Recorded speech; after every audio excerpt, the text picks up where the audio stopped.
ময়মনসিংহের বহু পুরনো ফাস্টফুডের একটা দোকান হলো বেস্ট বাইট। ময়মনসিংহের আমলাপাড়ার ভেতরে ঢোকার সময় ইউনি8 কোচিংটা যে পড়তো সেখানে ভর্তি পরীক্ষার কোচিং করেছিলাম, ঠিক তখন থেকেই এই বেস্ট বাইটে এসে টুকটাক আমরা খাওয়া দাওয়া করতাম। বহু পুরনো স্মৃতি, বহু ফ্রেন্ডদের সাথে সময় কেটেছে। তার সাথে আমার বড় মেয়ের টিফিনও এই বেস্ট বাইট থেকেই নিয়ে যেতাম। আমার মনে হয় ময়মনসিংহের প্রতিটা স্টুডেন্টেরই এই বেস্ট বাইটের সাথে কোনো না কোনো স্মৃতি অবশ্যই জড়িয়ে আছে। তো পুজোর শপিং করতে করতে আমার বাচ্চারা খুবই টায়ার্ড হয়ে গিয়েছিল, তাদের প্রচণ্ড ক্ষুধাও পেয়ে গিয়েছিল।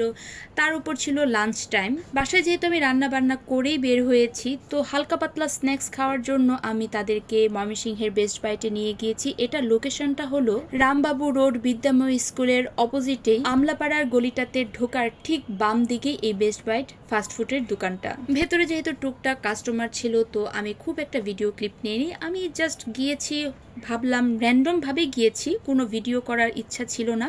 বাচ্চাদেরকে জাস্ট একটু খাবার খাওয়ানোর জন্যই গিয়েছিলাম। তারপরে মনে হলো যে আচ্ছা একটু ভিডিও ক্যাপচার করে নেই। সেই পুরনো সময়ের স্মৃতিগুলো মনে পড়ে গেল।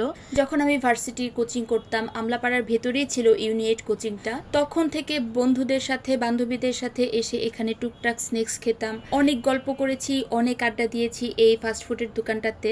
আর তারপর আমার বড় মেয়ে যখন স্কুলে ভর্তি হলো, ওই আমলাপাড়ার ভেতরে রেডিয়েন্ট ইন্টারন্যাশনাল স্কুলে যখন আমার বড় মেয়েটা ভর্তি হলো, মানে সৃজা, তখন তার জন্য মাঝে মধ্যে টিফিন আমি বেস্ট বাইট থেকেই দিয়ে দিতাম। তখনও খাবারের টেস্ট যেমন ছিল এখনো তেমনই আছে, তবে খাবারের সাইজগুলো আগের থেকে অনেকটা ছোট হয়ে গিয়েছে।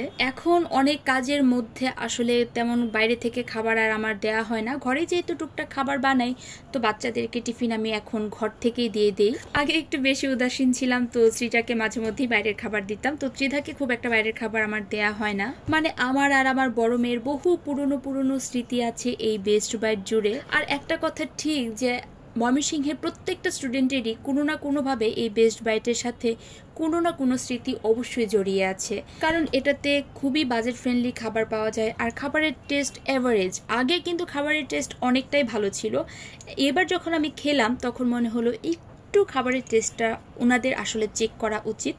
যাই হোক, আমার বাচ্চাদের তো ভালোই লেগেছে। বাচ্চারা তো এসব খাবার পেলে আর কোনো কিছুই চাই না। বাচ্চাদের জন্য প্রথমে একটা ছোট পিৎজা অর্ডার করেছিলাম, তারপর তাদের ভালো লেগেছে, তারপর আমি আরও একটা পিৎজা তাদের জন্য অর্ডার করে দিলাম।